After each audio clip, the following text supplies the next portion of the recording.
Hello and welcome to the Fiegel Nation podcast. It has been quite some time since my last episode, and I've had some life changes since then. I have graduated college, and I am now out living on my own in a different state in my own apartment. So, it's been quite the adventure so far, and I'm starting to get into becoming a real adult, whatever that means. Not sure if anyone actually knows, but I'm doing it. I'm out here doing my thing, and I really missed doing the podcast. So here I am back again, trying to give it another go. And the plan is to be more consistent this time. Planning for weekly episodes. We will see how that goes. As of right now, that is the plan. Um, Also, you probably noticed I do not have a guest with me. So the plan for now is to do some solo episodes. I will hopefully have some guests on again in the future, whether they're virtual or if I get them in person. However, that will work, I'm not quite sure yet. But that is absolutely the plan. If you're actually interested in being a guest, reach out to me. Reach out to me on Instagram. It's Bryce_Fiegel, I believe. Send me a DM or something. We can work something out. If you got something you'd like to share to the world, I am more than happy to discuss it with you and try to give you an avenue to explore some of your ideas. So, without further ado, I guess we will go ahead and get started with today's topic. So, these are just some things, observations, thoughts, and experiences that have been floating around in my brain, and figured I would, discuss them, comment on them, give my thoughts. So, I was watching the new episode of South Park last night, and it was a pretty good one. It had me chuckling pretty good. I thought it was funny. I highly recommend it. But one of the main central themes of the episode was all the kids were obsessed, and it's happening. This is reality too. All the kids are obsessed with the 6'7" meme.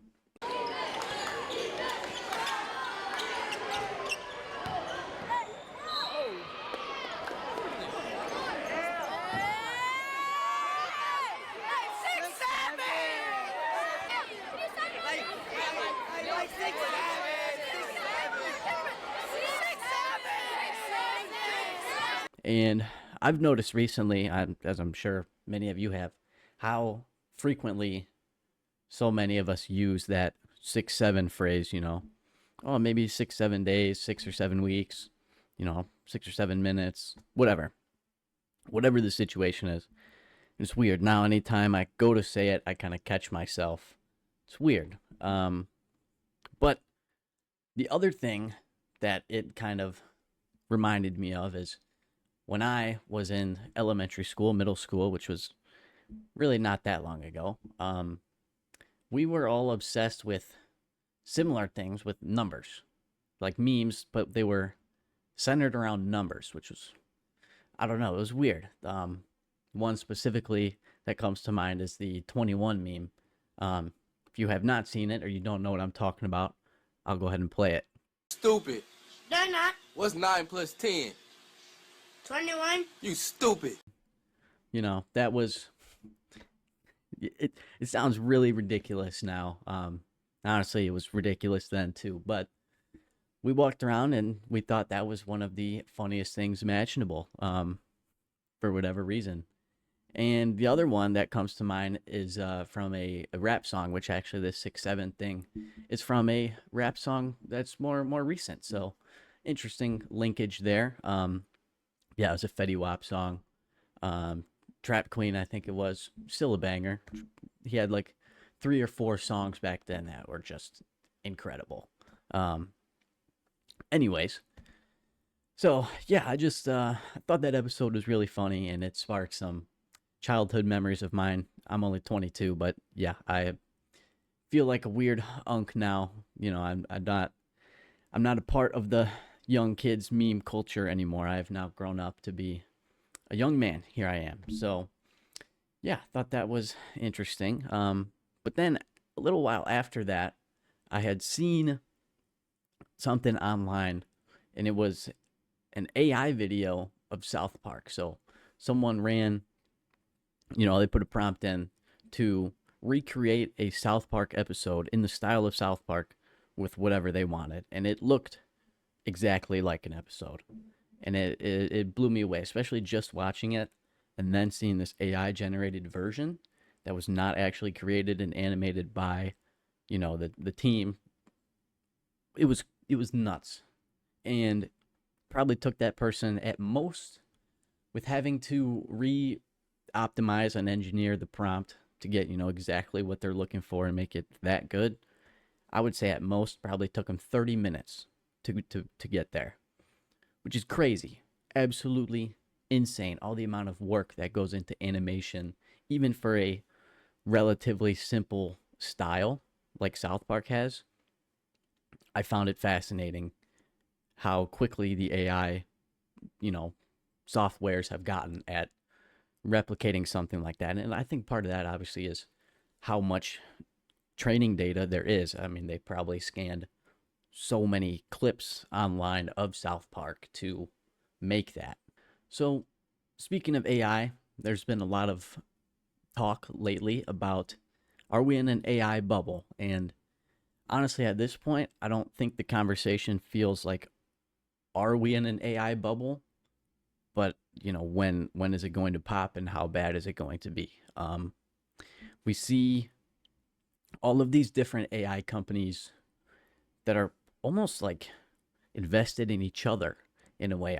I saw that, there was the Microsoft and OpenAI merge deal or whatever. I don't know the specifics, but I do, from my understanding, Microsoft has a spot on the board of OpenAI, while Microsoft obviously has Copilot, which is a direct competitor. So it's a very complicated situation, and these companies are being valuated at like billions of dollars, I think, and it's just nuts. It's nuts. These companies that are, I don't think, generating all that much revenue, definitely not enough to, you know, justify a multi-billion-dollar valuation with all these different investment rounds.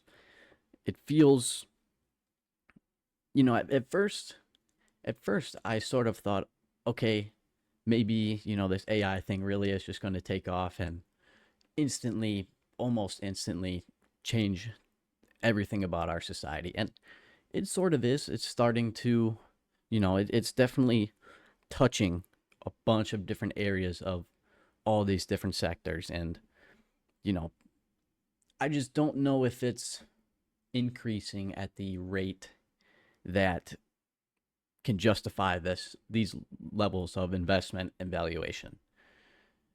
We're also seeing the concentration of all the capital. So all the money in the stock market is being put into the top, whatever, 10 companies. And so you look at the S&P 500, which most people use as like, that's the benchmark for the market. If you're looking at that, you almost have to separate it now into I've heard people talk about the S&P 10 and the S&P 490, because it's almost like they are two separate categories or funds or indexes. I'm sorry, rather. So it seems like, people are kind of going crazy. We have AI madness, one might say. But me personally, I would say I'm a fan of AI. I think that it has a ton of potential to benefit our society and benefit us as people, and helping us grow and become better as a species. But obviously, there is a huge danger with these tools, and I think even with the rate that it is improving, I still think we have a long way to go as far as making these tools really useful in the way that at least I envision them to be. Right now, my feeling is that they need a lot of context to really be a good asset for, the average consumer. So some people might say that, the AI's having all this information about us is dangerous. And I honestly, I would agree with that. However, with the way that things are going in the world, and we see, the Peter Thiels, That's just, the very recent name that has been coming up with his or lessons on the Antichrist coming up, but also his, association and co-founding of Palantir and their increased interest in surveillance, for the safety of the people. They need to have all this surveillance and facial recognition software. And it's happening. It's happening. And Google and all these other companies have been harvesting our data for years now. Years. And it's at this point, we're kind of already in the system. They already have all this data. And I guess I don't think it's a good thing to just continue pumping and willingly giving up that data. But it's the inconvenience and the difficulty of escaping that at this point in my life, I feel like is a little bit of a stretch. I think I need to build myself a better foundation. As I think this is a common thing that a lot of people feel. They are not at the point where they can afford, any of their resources really to trying to do something like that. So, I think a lot of people could probably relate to that situation. But in a perfect world, we would all be able to not give up our data in that sense. It just takes so much effort, and if one little thing slips through the crack, they're getting it. They're gonna milk all your information whatever way they can. So that's unfortunately the reality of our society today. So we have to deal with it. Trying to dig a little deeper into the worrisome parts of AI and the dangers that they bring. I also saw this research paper from Anthropic that was the core concept was looking at how data can be used to poison or like essentially destroy a large language model.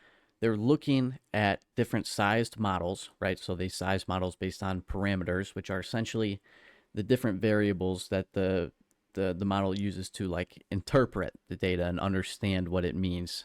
I say understand in quotations. It's really complicated, and honestly, I don't understand it all that well, but I've been trying to learn it. Anyways, so they have these different sized models, right? So they have a small one, maybe that's 600 million parameters, and then they have a large one that's 13 billion parameters, right? So this one is many multiples larger than this small one, right? And so when they are training these models, they scrape the internet and all the public information for data that's available, right? Could be code and stuff from GitHub, could be blog posts. So if you've posted stuff on the internet that's publicly available, there's a possibility that it has been scraped and used to train one of these large language models. It's a very good chance. So that is how they're training these models. And what they found, or what they were looking at essentially, was how much bad data it takes to poison or destroy one of these models. So what I'm talking about is if I post some code, right, and I have these weird little segments in the code. The example they used was little alligators with the word sudo, sudo, in there. So let's say I enter this randomly in a bunch of different little pieces of code. This is a random number, that's way too small, but 10. Okay, let's say I do 10 different apps, 10 different projects, and I post them publicly. And these companies they scrape the internet, they grab those sets of code, and they use that to train their models. So what happens is if you have a certain amount, then when I'm trying to interact with this model and say, help me with my homework, the model will post out gibberish, just random letters, numbers. It means nothing. All because of this little piece of text in all the training data that says sudo or whatever. It could be something else. So what they found is that if they have this small model, 600 million parameters, and this big one, 13 billion, the how much bad data with that pseudo stuff in there that it takes to make these models go crazy and give out gibberish is not a percentage, right? So you would think logically, naturally, you might think that this big model, you would need a way more bad data to make it post and give out that gibberish.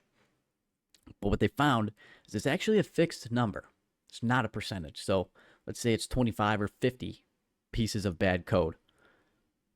That's all it takes, right? So if it takes that many to poison this one, it's only going to be, similar to that same fixed number to poison this big one.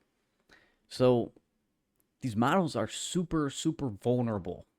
And, these OpenAI, Google, all these companies, they have these safety teams that are working very hard. And I think that they are honestly trying to do good work. But I just don't know if we can keep up. It's a crazy piece of technology that we have somehow come together and started to build, but it doesn't seem like we necessarily know how to corral it and steer it in the exact direction that we want. And there's a chance that we don't know, the true motivations behind these models. We've heard, stories of models blackmailing its creators and stuff to when they find out that they're going to be turned off. So things like this are happening, and we need to be aware of them. To be honest, we need to be aware of them, and doesn't feel like most of us have much power over that, but I still think it's important to be informed and at least try to get some sort of understanding of what's going on and how the world is working. So given that the fact that these models are becoming so much more powerful, and like I was talking about before with the AI video South Park and all the other AI video generation, like the Sora 2 app that has come out, they're getting crazy good. And the fact that they are this powerful, yet still so susceptible to attacks or, mistakes that can completely change how these models work, is dangerous, and it's scary. And at this point, it's hard to tell what's real or not. Old people have been kind of getting faked out and duped on, Facebook videos by some of the earlier, not as great video generation. But now it's getting very good, and there's like real content that's being made. And so the next generation of these video generation models are going to be just, in my opinion, or my prediction is that they are going to be, you won't be able to distinguish them from reality, the next generation. So with the video generation, with the text generation, it's becoming so much harder to verify pieces of information when you go on X or Instagram or any social media or even news articles, anything you're Googling, any information on the internet. You have to take it with a grain of salt. You don't know what biases that the person who wrote it, maybe the AI wrote it. We don't know where these people are coming from. And if there's a source, you can go find that source, you can read it and maybe, feel confident in it. But at this point, I feel like the only way to know something as a fact is you have to see it firsthand, personally, in reality. And even then, eyewitness testimony in, dramatic events, our brains fill in gaps. It's not great at recalling 100% what happened. It's not, everyone doesn't have photographic, videographic memory. That's not really a thing that we all have. Our brains are less than perfect. So how do we distinguish what is real, what's not, what is fact, what is people trying to deceive us? We don't know. So this episode has been kind of dark, I guess. Didn't really intend for it to be that way, but I think that these things are important to talk about. I know a lot of people are talking about AI right now, but I felt like I needed to weigh in.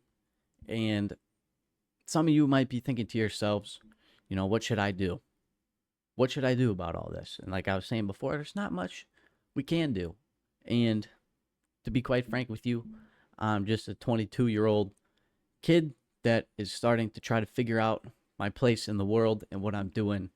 And you don't have to take my advice. Honestly, you probably shouldn't take my advice. I don't really know a whole lot. But my approach is that if you can stay grounded and only allow your mental energy and focus and stress to be placed on things within your control, right? Things that you personally are doing, your own actions, your own thoughts, the way that you carry yourself, and the way that you think about things. If you can control that, you'll be okay, right? If something's out of your control and you're spending all this time worrying about it, that's you're wasting your time, you're wasting your energy. And I'm not saying, if you have a bill you can't pay, oh, it's out of my control, I just don't think about it. That is not at all what I'm saying. What I'm saying is, if you have a situation, instead of thinking about how bad the situation is, my opinion and my approach is that you should think about what are the solutions, what are the steps I can take to start figuring out this problem and make it better and resolve it, or make it less of a problem. And if there's one thing, even one tiny little thing that I can do, perfect. I have an opportunity to improve the situation. If there is absolutely, literally nothing I can do, okay, the situation is what it is, and I move on and I look at things that I can control. That might be and sound like a bunch of gobbledygook to some of you, and that's completely okay. Like I said, I'm still a young individual learning about the world and formulating my worldviews. Um, but I feel like this is a pretty cool avenue for me to explore those types of things in almost a way, like a sense of meditation, I guess, a way for me to explore my thoughts. So I appreciate you for tuning in. It has been a fun episode. I enjoyed doing this. If you have some suggestions for topics that you might want me to talk about on here, or if, like I said, if you'd like to be a guest, feel free to reach out to me and we can try to see what we can set up. So yeah, thank you for listening, and I will see you all in the next video.